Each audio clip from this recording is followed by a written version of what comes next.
Okay, making some progress.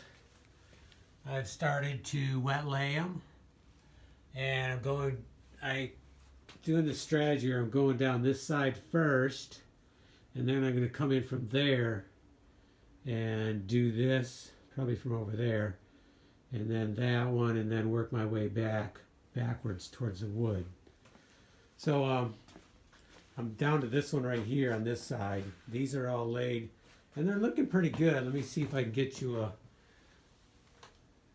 a view from the floor level.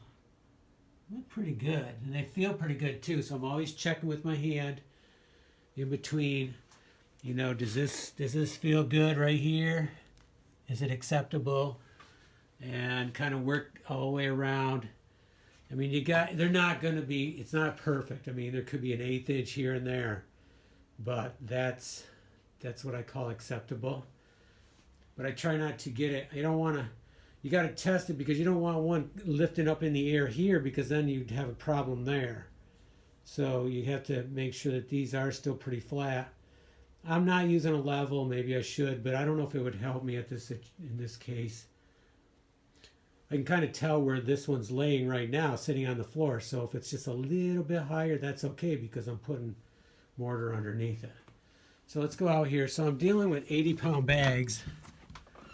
They're pretty heavy.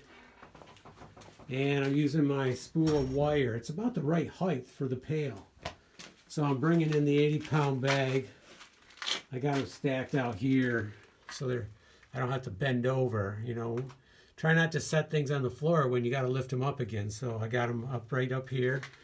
Kind of pick it over, bring it in here, set it down, and then with my kind of blade here, I kind of cut this end open and scoop some out with that.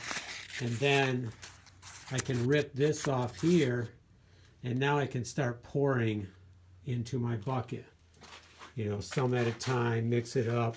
I'm pretty close here. I mean, it's still too liquidy, so I need to pour another batch in, but I can't do that in video at the same time, so this is pretty heavy.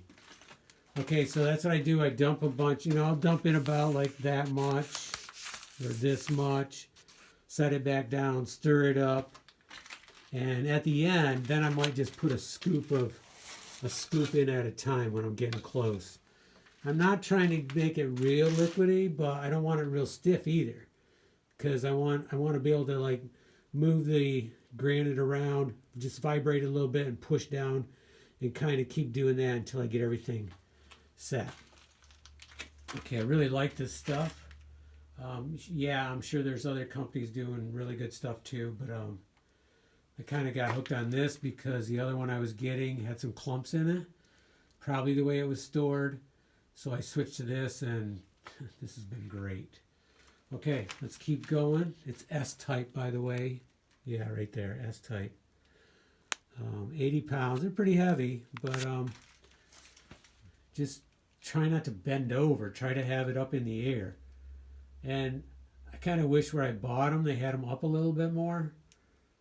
When you're taking off the top of the stack, it's not bad, but then when you get down to the bottom, then you're lifting quite a bit. So that would be my recommendation to a store, is have it up in the air. Even a foot. A foot makes a huge difference. In this case, 2 feet is a big difference. So, by the way, this is my spool of wire for the outside wiring. So stay tuned. We're on hold on that. It's winter time. But yeah, we'll be back at that. So right now, let's stay focused on the floor. It's looking great. And let's finish getting this ready. I might take a small break and then start putting it in. I wet the area down first too, and then there's a video on that too. I did do a couple videos on that. So just look back and you'll see that. Okay, let's get going. Get this mixed up.